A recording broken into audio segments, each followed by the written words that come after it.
Good day mga ka-sports natin dyan, Creamline Cool Smashers, malakas na, mas pinalakas pa. Ang kanilang weapon ay handang-handa na sa paparating na VVL Invitational Conference. Target nga nila magkaroon ng gintong medalya at manumbalik sa kanila ang gintong ito dahil alam natin ng mga nakaraan conference ay talagang medyo nangulelat ang Creamline. Pero ngayong taon 2026, kitang-kita natin na nanumbalik na ang kanilang angking lakas at kagalingan matapos maipanalo nila ang gintong medalya sa katatapos pa lamang All Filipino Conference. At ngayon naman sa VVL Invitational, makamit na kaya nila ang muling tagumpay? Well, malaki ang pag-asa ng Creamline Cool Smashers na sila nga ay makakasungkit ng gintong medalya at baka nga mag Grand Slam na naman muli sila kagaya noong sa pangunguna ng ating Michelle Gumabaw na nagkaroon nga sila ng Grand Slam. Ngayon narito na si Jaja, baka kayanin na. Narito ang kanilang mga tower. Alamin ang buong detalye, pero bago ang lahat, subscribe ka muna, click ang ating notification bell para lagi kang updated sa lahat ng issue sa volleyball. Susunod na.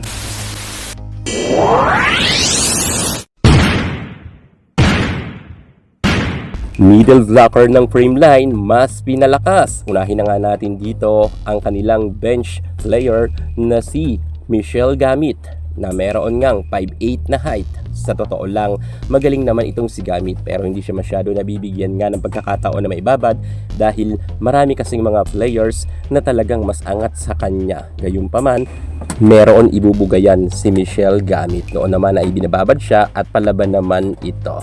Narito pa ang kanilang middle blocker. Pangalawa, si Sheena Turing. Si Sheena Turing ay meron ngang height na 5'10". Well, siya talaga ang kauna-unahang rookie noon na pinasok dito sa CCS na binigyan nga ng pagkakataon. Ibinabad nga siya ni Coach Sherwin Meneses at kitang-kita naman natin na itong si Sheena Angela Turing ay palaban naman at nakipagsabayan nga siya sa mga seniors. Kahit nga sabihin natin na baguhan siya noon ay talagang makikitaan talaga natin ng potensyal. Janet Panaga or mas kilalang Pangs Panaga na mayroon height 5'11". Isa nga si Pangs Panaga sa marami na talagang mga napatunayan pagdating sa larangan ng volleyball at pagdating nga dito sa pro, nagkaroon na nga siya ng 11 Best Middle Blocker Awards. Grabe talaga itong si Pangs Panaga. Ganun siya kagaling mga ka-esports. Kitang-kita naman natin na kahit wala siya noon sa Creamline Cool Smashers, nabigyan na nga siya ng award bilang Best Middle Blocker at mas lalong gumaling itong si Pangs Panaga nang narito na nga siya sa Team Good Vibes. Kitang-kita naman natin na dito talaga umariba ang kanyang karera at marami talaga siyang tagahanga rin. Isa talaga si Pangs Panaga sa masasabi natin napakagaling.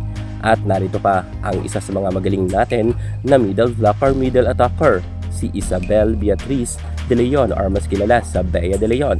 Si BDL ay isa nga sa mga masasabi natin na talagang palaban kung kaya nga nararapat naman siyang ibabad ni Coach Sherwin Meneses. Kitang-kita naman natin na dito sa Creamline Cool Smashers ay nakasungkit nga siya bilang Best Middle Blocker Award.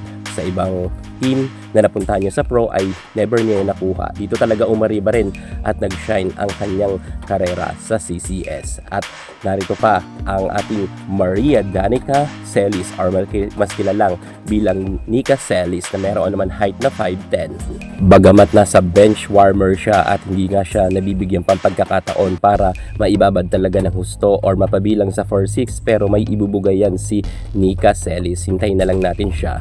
Erin May Pangilinan. Ito naman ay merong height na 5'7". Hindi siya ganoong katangkaran pero kinuha siya ng Creamline Cool Smasher. Siguro may nakita sa kanya ang management ng CCS na talento na itinatagol lamang dahil hindi naman siya ganoong katangkaran pero in nga siya sa Team Good Vibes. At eto na nga ang pinagmamalaki ng nasabi nating Creamline Cool Smashers, ang pagpasok ni Sachi Minowa na meron ngang height na 6'5". Grabe talaga.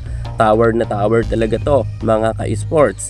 Ito ang tinatawag natin na tunay na pyramid. Talagang walang lusot dito ang bola ng kalaban. Talagang abang na abang yan ni Sachi Minowa or mas kilala nga sa Jaja Santiago, ang ating Pinay na manlalaro.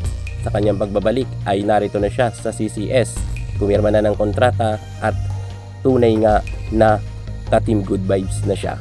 At dahil narito na siya, alam natin na aariba ng gusto ang CCS at mukhang talagang kayang-kaya nilang muling mag-champion sa PVL Invitational Conference na malapit nang magsimula. At sa Reinforced Conference, talagang aariba ng gusto ngayon ang CCS. Good luck kay Jaya at sa buong team ng Creamline. Thank you so much. God bless.